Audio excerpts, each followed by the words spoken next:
Both of these groups that I mentioned before, the Rhodesians and the Leninists, have understood the nature of man.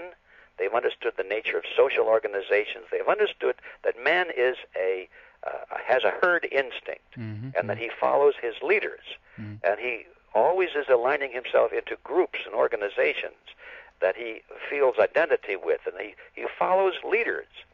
And they've known this, and they've said, therefore, the way to lead society is to become influential within the prominent power centers of society, the groups and organizations to which we all belong. That would be the political parties, the labor unions, the church organizations, the teachers' organizations, the Boy Scouts, the Girl Scouts, and so forth. All of these many organizations that attract large membership. If you look at them, at the very top, you're going to find people who aren't just good old boys that got there because they were liked, or even because they were particularly efficient. You'll find that they're there as representatives of one of these two groups that we're talking about. They are very strongly ideologically oriented, and this didn't come about by accident. I have studied the training manuals of both of these organizations, and they do have training manuals. They have schools on how to lead the masses. And in every case, the answer is to become influential in the power centers of society. That way, 1% of the population or less can actually lead the whole nation and thus the whole world. Look at that. So now, knowing that that's how they do it, what's the solution? To wring your hands and say, my, what are we going to do about this? Or to say, no, let's go in there and do the same thing in reverse. Let's recapture control of these power centers. And once that vision became clear in my mind, I decided to create an organization. And we did. It's now, I guess it's about 4 years old now. We have members in 42 countries. In fact, we have some members in Sweden. There you go. Yes. Yes. And we call it Freedom Force International. Yeah. And the whole purpose of the organization is two things. One, to get people clear on the ideological basis of this global struggle, which is the conflict between individualism and collectivism.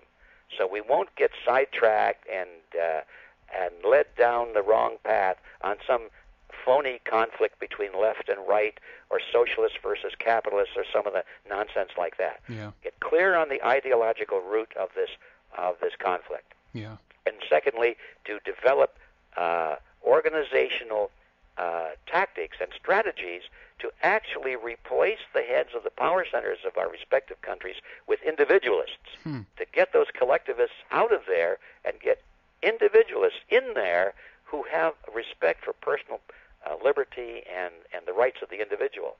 So if any of your listeners decide that they want to do something about this, rather than just be informed about it, if they want to become change agents, then I encourage them to take a look at our organization, because it's designed for them. So I'll just give you the name again. It's called Freedom Force International, and on the internet you can find it at www.freedomforceinternational.org. freedomforceinternational.org. Yeah. Okay, excellent. And be prepared for a lot of reading. There's a lot of material there, but it could be the most important thing you've ever done in your whole life. Excellent, wonderful. And also, before we round things up here, Ed, give out your other website again. And I guess that your all your books and videos are available through there, right? Yes, we have two sites. The one is the commercial site, and that's the realityzone.com. That's where we sell things, and we have books and videotapes and audio tapes.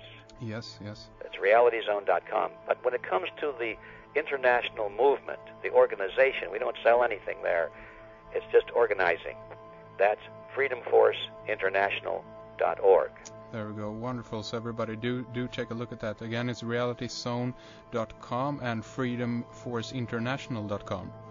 No, .org. .org. Sorry. Yeah, for organization. For organization. Okay, wonderful. And again, Mr. Griffin, thank you so much for coming on. This has been a true pleasure. And I know that we're a bit short of time today, but I mean, there's so much more to talk about, and we'd love to have you back at some point and continue our discussion. I'm so honored that you would have me on, and I have a feeling that you and I and of your listeners, I'm sure, are part of an international brotherhood of freedom, and I'm really looking forward to working with you. Thank you so much. Take care, Edward, and thank you again for coming on.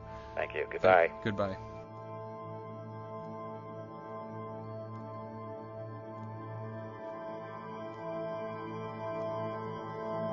Hope you've enjoyed this subscriber interview. Thank you so much for tuning in and being a part of Red Ice Creations. Until next time, take good care.